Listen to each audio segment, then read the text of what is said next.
Россети «Северо-Запад» закупят спецтехнику и генераторы для повышения надежности электроснабжения Вуктыла. Таков итог совещания в правительстве Коми.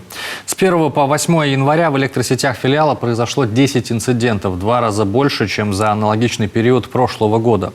Особое внимание было уделено перебоям с электроснабжением в Вуктыле, в Вуктыльском селе Дутово, в поселке Чернореченский Книжпогосского района и в Троицко-Печорском районе. Представители филиала отметили, что основная причина технологических нарушений – аномальные перепады температур.